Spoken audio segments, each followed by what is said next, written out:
有缘, everyone.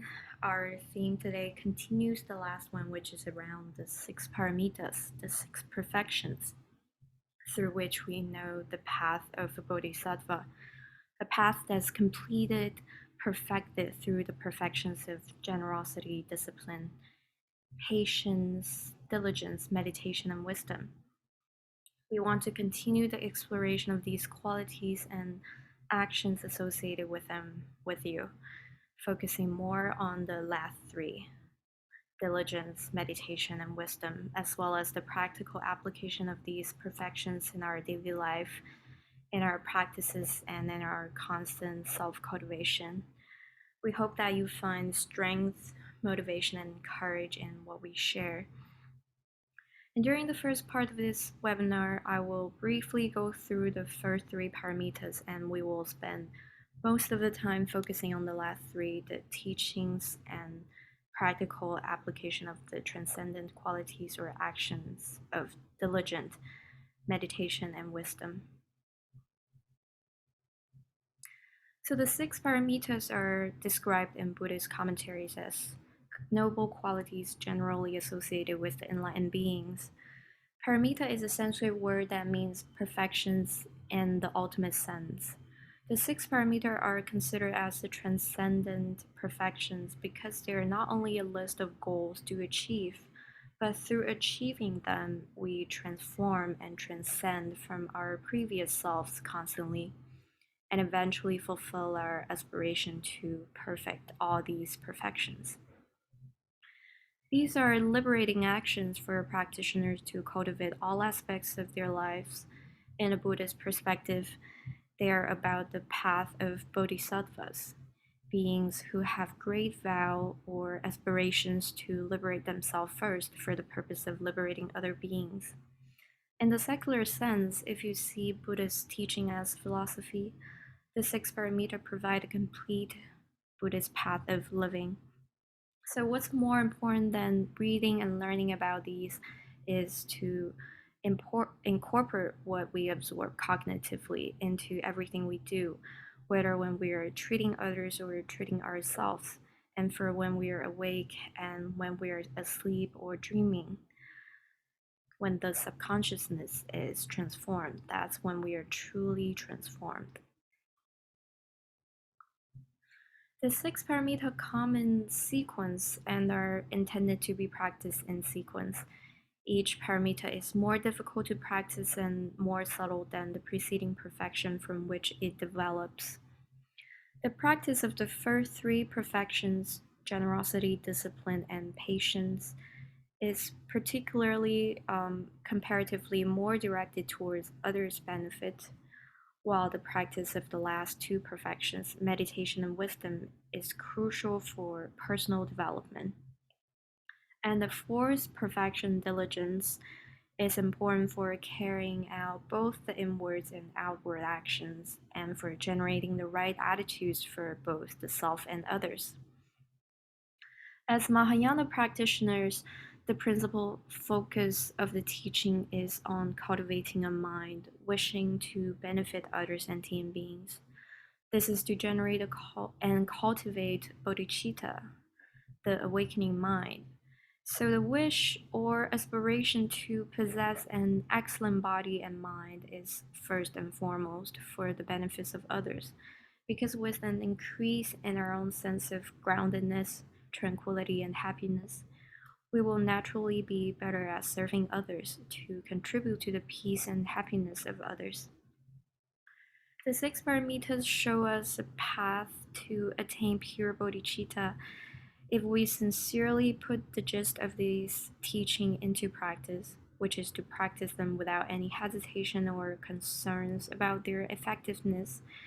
We will realize and feel the benefits of developing qualities like genuine love, pure compassion, generosity, patience, etc., which are not confined to the personal level alone, but the positive effects extend to all sentient beings and even to the maintenance of harmony with the environment, which has become a serious concern for current time.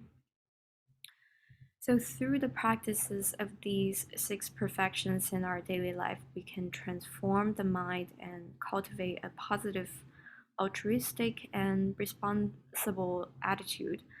And whatever problem and difficulties we may have, we can thereby face them with courage, calmness, and high spirits, and limitless perspectives. So we can see how the Buddhist path works is to pursue and achieve a kind of sustaining state of mind with the knowledge and understanding of the law of impermanence. So, this state of mind is not fixed either, but it can hold sustaining qualities, which means that the mind is non reactive. That's where true agency begins, when the ever changing circumstances and situations shift led by your mind instead of the other way around.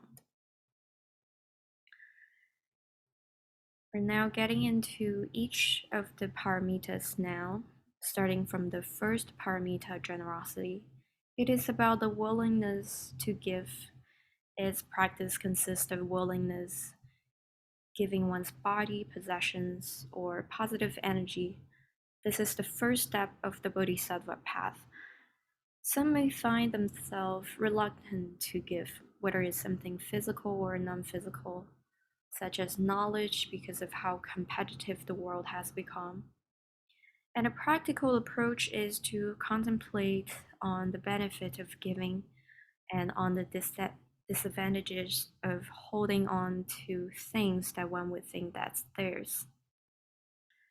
The most direct benefits of giving are reflected in the decrease of one's ego and the decrease in one's anxiety stemming from the need to safeguard one's belonging constantly. And that already feels liberating. However, when we give, we need to give with pure intention. Everything starts with the right view, and then we can have the right action. So, letting go is not pessimistic, it is about letting go with grace. And moving on to the practice of the second paramita, śīla paramita, the discipline perfection. With the proper practice of generosity, we come to a good position to practice and maintain ethical discipline, because ethical discipline requires proper judgment, the capacity to differentiate appropriate and inappropriate actions, which set us apart from animals. And to have this ability to discriminate between wholesome and unwholesome actions, our ego doesn't help, since our judgment would be filtered by our subjectivity. When ego is reduced or not in a way through the practice of generosity, the first perfection, our mind becomes clear with the reality of the world. That's when we're in a good position to maintain ethical discipline. And when we talk about the concept of discipline in Buddhism, it shouldn't be understood through the lens of our worldly laws or rules, which serves more to constrain us. But discipline perfection here is a practice. It's a tool for our inner transformation. It serves to liberate us. Eating habits, for example, is where we can apply this practice in our daily life to overcome compulsive eating order or to have a better relationship with food. We should eat with a mind that is guided by equanimity, compassion, and gratitude. What you enjoy eating the most, try to eat less. What you don't like to eat, try to eat more. This is the cultivation of discipline. This softens our subjective judgment for food. Instead of being grateful for how food nourishes our body and gives us strength, we sometimes develop unnecessary love and hate relationships with what we consume. The more we strengthen these unhealthy relationships, the more burdens our mind has to bear. So discipline perfection is also about the cultivation of renunciation, which helps soften the ego. And it's also about forbearance, being constantly aware of one's conduct, whether it's in our mind or already manifested in our behaviors, whether it's our genuine feelings and thoughts or they're the products of our subjective filters. And when what we do becomes improper actions, we should be able to reflect and correct ourselves without any delay. So, discipline is the radical self honesty, self discipline that helps us progress in our self cultivation.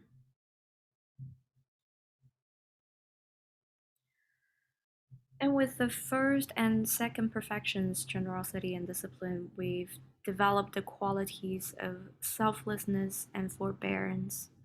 When the ego is softened and our view is not filtered by our limited subjectivity, we become able to tolerate suffering and bear harm from the living being and the inanimate. We become able to undertake any task without feeling discouraged and have benevolent tolerance for those who might have harmed us. This is the beginning of the practice of the third paramita, the perfection of patience. The increased difficulty in practicing patience is reflected in our practices with broader influences that are upon us and those we have upon the environments we are in. We can have developed and realized the happiness from letting go through the practice of generosity and have developed some degree of inner peace and clarity of mind through the practice of discipline. However, our progress can be slowed down or we return to where we began on our path of cultivation when we encounter disturbance, which even though are expected with our understanding of the law of impermanence, but we could still react negatively to these unwanted changes, which should which would shake or completely destroy the peace and other positive qualities we've cultivated. Patience is tolerance, forbearance, and resilience combined. Patience is when we encounter all kinds of harms, hardship, and challenges in our life. There's not an ounce of hatred or irritation in our heart. And when we are praised by others, we don't gloat or react internally in exultation, but instead, we praise others for recognizing our strength through objectivity to see if when we are praised for are valid or not. This kind of unwavering mind is the result of the practice of patience. It strengthens our mental stability, and we are no longer thirsty for compliments and discouraged by criticism by others. So, the practice of patience implies mental strength, the resilience that we all need on the path towards awakening. It is also about having that sustaining concentration and equanimous mind when we study and reflect. Anytime we recognize any irritation or anger in ourselves is when we should practice patience. Sometimes it happens when people trigger us, then immediately we should have compassion for both ourselves and the people who trigger us, so that benevolence tolerance can arise in us. Sometimes it happens when we are learning a new skill or obtaining new knowledge. We may feel irritated when the path is not as smooth as we think, but we shouldn't have this irritation, which is actually anger towards ourselves. Have compassion and patience for ourselves and have trust. Trust life, trust the path, and practice in a consistent manner and avoid grandiose expectations of quick results. That is the practice of patience. And after this has been developed, the resultant energy enables us to make joyous effort and positive actions of all kinds. The joyous effort is the fourth paramita, the perfection of diligence. The Sanskrit word virya expresses a sense of strong endeavor, but it also carries a sense of sustaining joy and enthusiasm, a sense of indomitable strength and courage, and is associated with virtue. It means not only conscientiousness and perseverance, which the previous perfection patience also implies. Besides conscientiousness and perseverance, it is also a kind of enthusiastic effort, joyous effort, because why not? We should all take joy in our practice, in our consistency with our practice, in the progress that we've made, in being able to perfect our cultivation of generosity, discipline, and patience, and also in cultivating a mind that rejoices in virtue. We all shall have the sustaining joyous mind and joyous effort on the bodhisattva path that we choose, and develop and strengthen the genuine delight in virtue. So diligence paramita is the perfection of the joyous and enthusiastic force and energy within us, of which the main obstacle is laziness and apathy. Let's read the verses on diligence written by Shantideva, the 8th century Indian philosopher who's also a Mahasiddha who attained enlightenment in a single lifetime.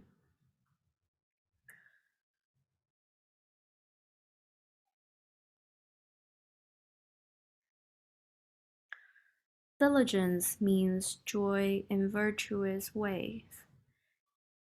Its contrary has been defined as laziness, an inclination for unwholesomeness, defeatism, and self-contempt. The verse above the first 4 lines teaches that diligence is defined as a state of mind that takes joy in virtue. Here, the mention of virtue indicates that diligence implicitly excludes all states of non-virtue, indifference, and unwholesomeness, whereas the mention of joy here excludes the virtues of body and speech, which are physical and verbal deeds that have positive effects. What joy indicates here is the nature of diligence as a mental disposition. The idea is that although positive physical and verbal actions are regarded as diligence, this is only because they are guided or directed by the mind, the intention. That is what causes positive physical and verbal actions. So diligence is not a joy or enthusiasm for unwholesome activities to which we often devote much effort, either consciously or unconsciously, nor is it merely dutiful exertion to create virtue despite an innate reluctance. This joy, this delight and enthusiasm are natural and genuine, because when true delight and enthusiasm are present, stress and weariness do not occur. So it's also pointing to the kind of delight that's naturally rising in us through the cultivation of the previous paramitas, which serve as the foundation for this stage of cultivation. Diligence is so crucial at this stage of a being's cultivation, for it prepares them to strive, to go as deeply and continue for as long as is necessary to achieve certain positive objectives. With diligence, this kind of undefeatable enthusiastic effort, we would be prepared to spend a lifetime or even eons, even going through hell rebirth and put up with difficulty of all kinds to help a single being. Diligence is the fuel. Without it, we are easily discouraged by challenges. We are impatient and want to attain our objectives in the shortest time possible and with as little effort as possible. This kind of attitude is not only an obstacle to the Bodhisattva path, but also an indication that it will take longer to attain enlightenment. So, in order to practice the perfect of diligence, we need to begin by observing our own state of mind and remove the unfavorable conditions that prevents us from generating the qualities of diligence naturally in our mind. And the unfavorable conditions are described in the following verse, where we will identify the contrary of diligence. A taste for idle pleasure, and a craving for repose and sleep. No qualms about the sorrows of samsara. Laziness, indeed, is born from these. The opposite of diligence is laziness. And this verse talks about the three types of laziness.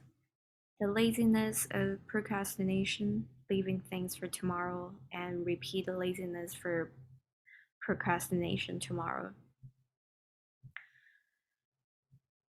The laziness of attachment to or involvement in trivial matters, trivial activities, because they are easier than sitting and meditating, easier than working on your project according to the schedule, easier than going to the gym. And the last type of laziness is discouragement, the laziness of the delusion of inability, feeling incapable that something is far beyond our reach, so it makes us give up without even trying. It is a feigned humility that conceals the underlying great laziness. These three forms of laziness prevent us from advancing on our bodhisattva path, and they help prepare the development of all the disturbing emotions. It is easy to mistake busyness for productiveness. We can be both extremely busy and lazy at the same time when we act out of coping mechanisms such as escapism and seeking distractions one after another, delaying our practice of virtue, delaying our practice of the six paramitas. This verse speaks about the causes for laziness. It may be an addiction to idleness or to sleep. It may be attachment to pleasure. We delay self-cultivation because in our mind we do not have the fear or concern for the delay. There's no sense of urgency because of our illusion of our human life. We forgot about how transient and impermanent everything is, including our own existence.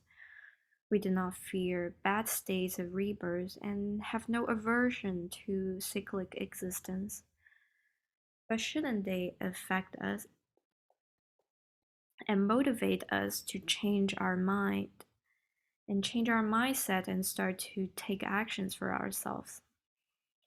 Time passes as we keep putting off what in our heart we know what we must do. Yet most of the time we take pleasure in many kinds of trivial activities and mindlessly and eagerly engage in them. Almost everything we enjoy falls into this category. Things that give us temporary pleasure and temporary sense of achievement, which make us seek stimuli one after another to have continuous short-lived happy moments, while not realizing that they actually have no lasting benefit to oneself and to others, or are even bad for oneself and others. This is not just a waste of time, but also a waste of our human potential. The human rebirth is precious because we know that in the Buddhist cosmology, there are 6 realms of existence. From the upper realms to the lower realms are the gods, Deva, the demigods, Ashura, and us human. And below are animals, hunger, ghost, and hell. While beings from the three lower realms have great difficulty cultivating themselves and directly attain enlightenment because of the lack of certain critical abilities that made them lack of agency with one path. The beings in the upper two realms are mostly enjoying the pleasures that come with their rebirths, which led them to drain their merits and create negative karma being in the upper realms.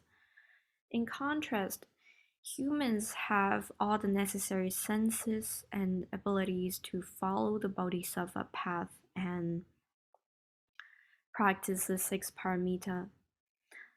Sometimes we may feel discouraged by the extensiveness of the practices and deterred by the difficulty of understanding the philosophy that underlies them.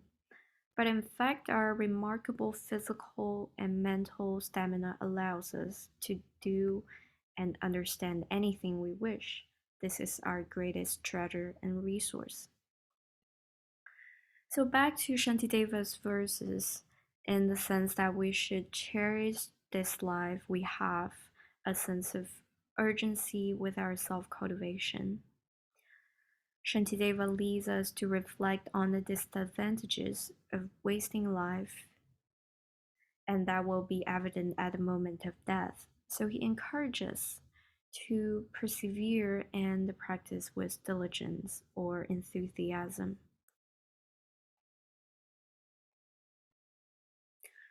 Let's read the following lines. Snared by the trapper of defiled emotion, enmeshed and taken in the toils of birth, again you've strayed into the maw of death. What is it? Have you still not understood? Don't you see how one by one death has come for all your kind? And yet you slumber on so soundly, like a buffalo beside its butcher. With these verses, Shantideva teaches that when we grow lazy, we should meditate on impermanence and drive away our laziness with the whip of diligence. The verse above the second line, enmeshed and taken in the toils of birth, he encourages us to meditate on impermanence by reflecting on the image of a fisherman and his net. Are we enmeshed in deadening routines?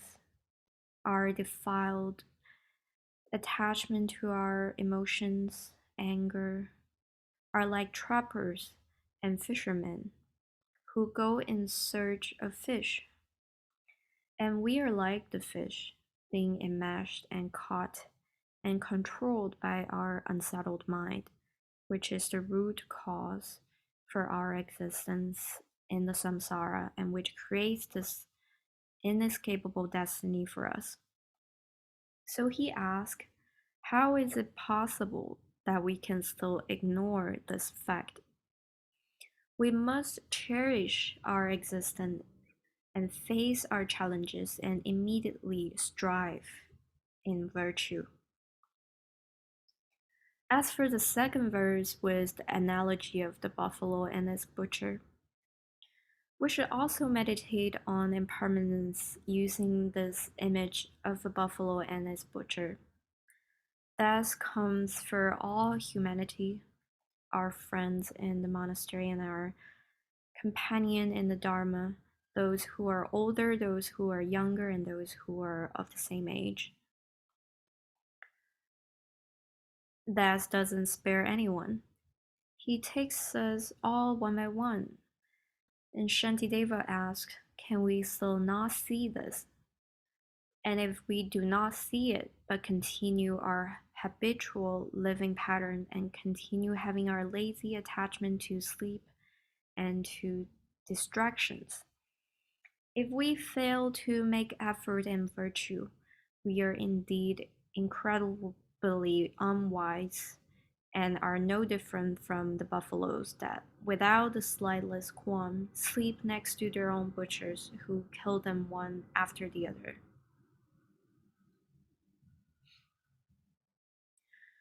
So, how do we overcome the obstacles which hinder us from developing, sustaining, and enhancing joyous effort? We can consider the factors that support it. Mindfulness, alertness, and care lead to spontaneous, enthusiastic effort in any virtues you choose to undertake. Besides, the four effort here can contribute to the effectiveness of our cultivation of diligence, this joyous effort. The first effort is a belief in the value of virtue, and the aspiration to practice it will give us the impetus to develop enthusiastic effort. This is what we've talked about. Second effort, constancy, enables us to persevere and enthusiastically follow through with what we have begun, constantly practicing, constantly checking our mind, constantly being aware if our body and mind is aligned. This diligent constancy prevents us from regressing. And the third one, joy. It allows us to do our self-cultivation with the delight of a child at play and become aware of the pureness of our intention. And the last effort, knowing when to relax, permits us to stop when we feel tired and begin again with renewed energy when you're rested.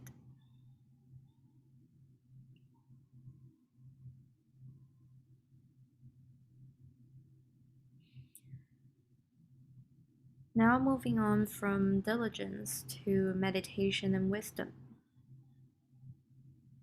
Meditation and wisdom, the final two Buddhist perfections, have historically been separated from the first four as the culmination of the sequence and as the personal powers upon which the entire structure is founded. All the other four, generosity, discipline, patience, and diligence, point toward and lead up to meditation and wisdom. And these two guide us through the practice of all the first four perfections along from the very beginning. On this progressive path, once diligence or enthusiastic effort has been developed, it must be applied to the cultivation of meditative stabilization. The result of the perfection of meditation or concentration is the single-pointedness of a calmly abiding mind, a mind that is no longer generating disturbing emotions. That's when we can begin to experience a kind of lasting feeling of liberation. There are so many different unsettling minds. If the mind is still like a monkey mind, a puppy mind, or an elephant mind which can be destructive, we may never have true agency and be liberated from our self-generated afflictions. The approach is to cultivate a calmly abiding mind, without which it's impossible to attain the perfection of meditation. But this paramita also acts as a vessel for all higher realizations. The achievement of this kind of meditative concentration is not an end in itself. It is a key which opens the door to many different practices. But most importantly, it is used to gain a profound understanding of reality, which is the exact point of our cultivation, to actualize the truth. Unless we understand the truth, we're constantly deceived by believing that everything illusory is real, generating delusion And having delusion creates uncontrollable emotions, and such emotion breeds endless karma and its consequences. The cycle is what we call samsara. At this stage of the practice, because of the increase is in one's insight and wisdom, this is where bodhicitta may be effectively and progressively intensified. Here is the cup analogy I always like to use. Our self-cultivation is like making a cup, allowing us to hold rewards or accumulate merit as we progress.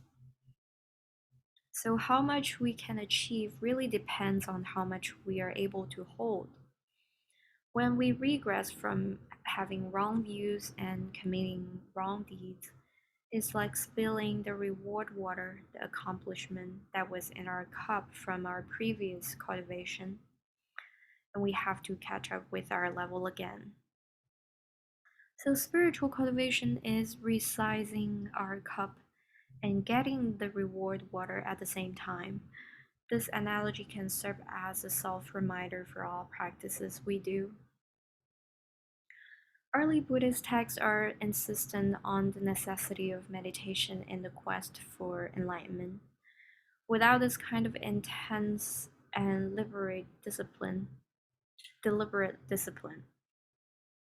various forms of human diminishment were considered very likely to prevail.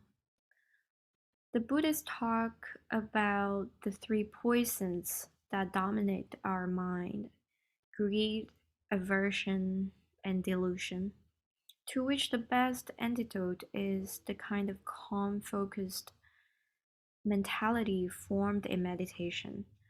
How effective these three poisons contaminate our mind is not to be underestimated. When human greed prevails, we pull the world toward ourselves. When aversion dominates, we push the world away. And when delusion obtains, we are oblivious of our true circumstances or hide in denial. Therefore, the goal of meditative practice is to eliminate the oppressive force of these obstructions so that the truth that is otherwise hidden from us is open to our minds. And this cannot be achieved through cognitive thinking. If we only read and study without practicing and doing the work besides our thinking mind, we cannot embody wisdom, embody the whole of our spirit. Besides this naturally formed calmness, it also becomes possible for us to understand the working of our own mind through meditative practice, to enhance our reflexive awareness. For a lot of us, meditation is used as a spiritual healing tool. It is a fantastic tool, yet it is nothing magical.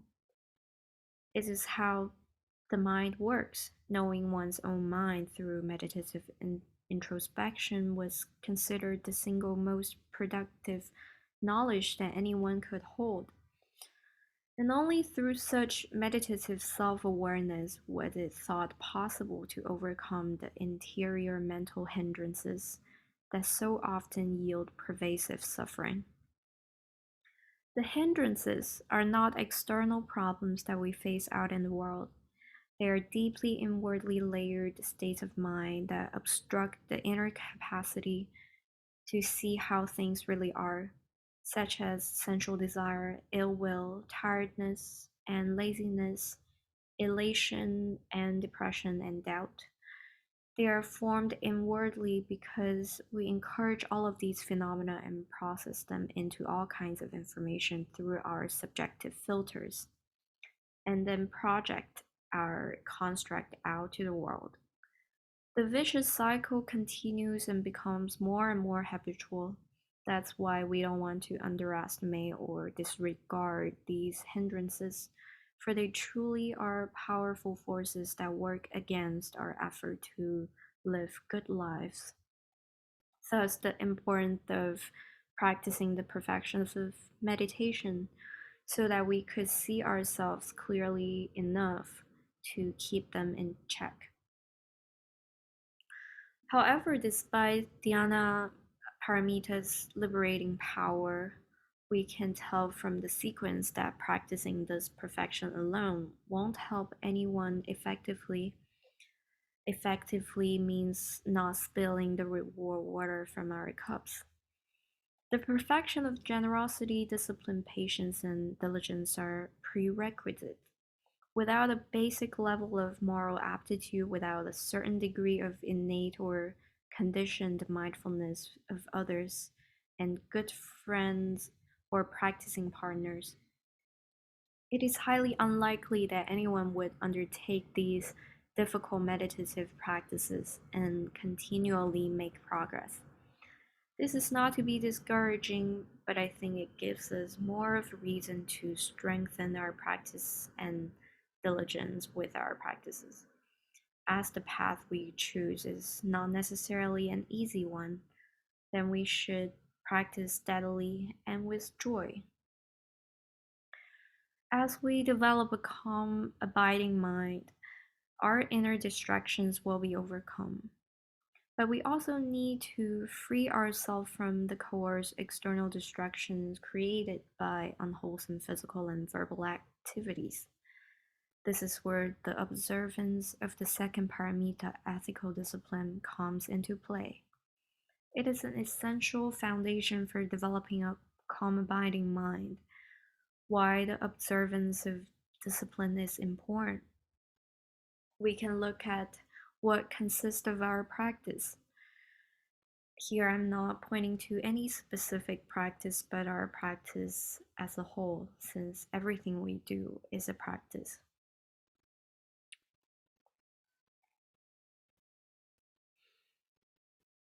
Our practice essentially consists of view, meditation, and conduct, as you can see at the lower part of the slide. A practitioner should place equal emphasis on all three. View is not only about our intention, but more about the correct understanding of reality, which has to be based on meditation. Meditative concentration allows us to gain realizations from all layers of our consciousness from which wisdom arises. This is what we've just talked about earlier, the relationship between view or the state of mind and meditation. And then the basis for these two is ethical conduct, which is practiced through the second paramita, discipline. Keep in mind this discipline serves not to restrain us, but to liberate us, so it cannot be understood through the lens of worldly laws and societal rules. When we practice ethical discipline, we may be able to stop unwholesome physical and verbal activities, which are the fruit of our disturbing emotions. So, our practice is to work on the seeds and the fruits at the same time. We need to have a clear understanding of the causes and effects around us, and through such practice, we will be able to understand the working of our own mind. This then forms another basis for a higher level of meditative cultivation. At this level, after we are able to gain special insight about what our mind generates and the consequences through a calm abiding state, this special insight and the sustaining calmness of our mind would also allow us to get rid of even the imprints of our disturbing emotions, working towards having a mind that is aware of the pros and cons, but not attached to the feelings we might have related to our own progression or regression. This kind of mind, which is able to sustain calmness and concentration, activates or now begins to speed up the process to enlightenment that requires great concentration power and that constant awareness and clear mindedness. The meditation technique shamatha is intended to serve to train our concentration power, without which the mind would always surrender to disturbing emotions and create more karma that traps us in the cyclic rebirth. But in fact, meditation is not just about sitting practice. Everything we do is meditation. So through anything we do, we can be training our constant awareness. For example, we can practice this mindfulness from the first paramita. We can meditate on the act of giving before, during, and after we practice giving, whether it's giving money or material or sharing knowledge. A meditative approach allows us to examine the pureness of our intention, from which arises spontaneous desires for actual, genuine giving that softens our ego and dissolves our dualistic construct around oneself and others.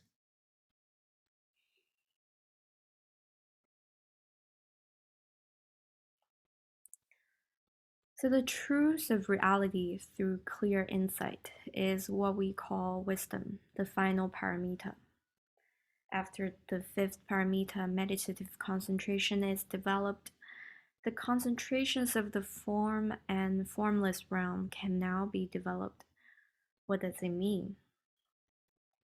We need to first understand what wisdom means from the Sanskrit source, prajna paramita, which is translated into English as the perfection of wisdom. Wisdom is the core of the Mahayana Buddhist tradition of thought and practice. The main genre of Mahayana sutras is called Prajna Paramita Sutras, the Perfection of Wisdom Sutras. The Heart Sutra, the Great Perfection of Wisdom Sutra, the Diamond Sutra are all under this category. In the Six Pāramitās, it's the most important because the perfection of wisdom directs this path. It guides, leads, instructs, and advises all six perfections. If the first five perfections do not come under the concept of perfection through the cultivation of wisdom, they do not deserve to be called perfections. Then what defines wisdom in Mahayana Buddhism?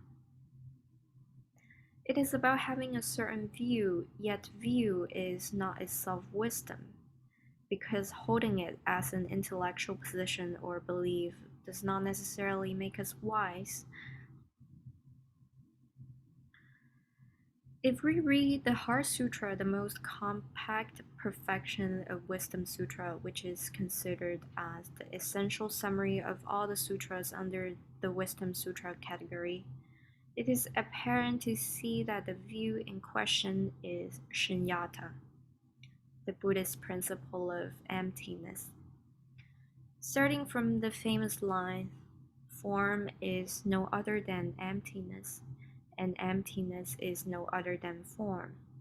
Form is emptiness, and emptiness is form. The same is true for feeling, perception, mental formation, and consciousness.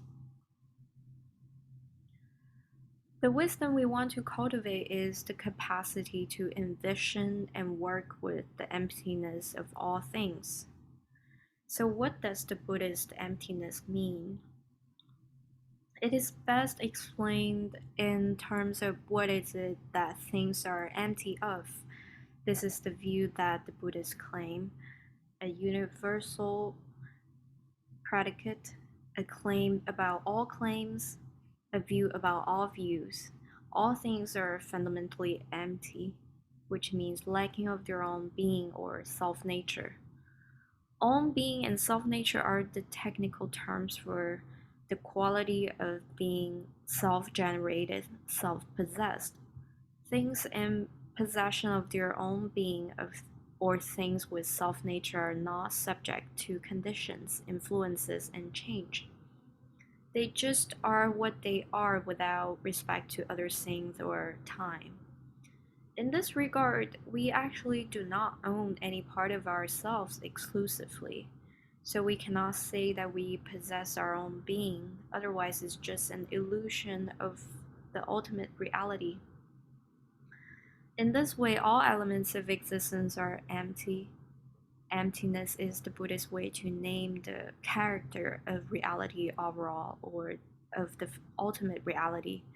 This is not to be understood with the negative connotation of the word empty in English.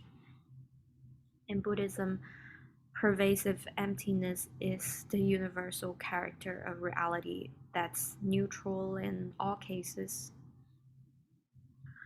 And only after we gain a certain level of understanding of the principle of emptiness can we investigate our mind further at this stage of the path, that we finally can meditate on the Four Noble Truths without being influenced by our unrealized, disturbing emotions, and be able to see that birth, aging, sickness, and death are equally troublesome or equally fair, instead of categorizing birth as positive and blissful and viewing death, aging, and sickness as pure tragedies. But the wisdom here is so broad and intricate. It doesn't just point to the ultimate reality, it also penetrates the conventional reality. And wisdom is also the ability to know the difference between these two truths, the ultimate truth and the conventional truth.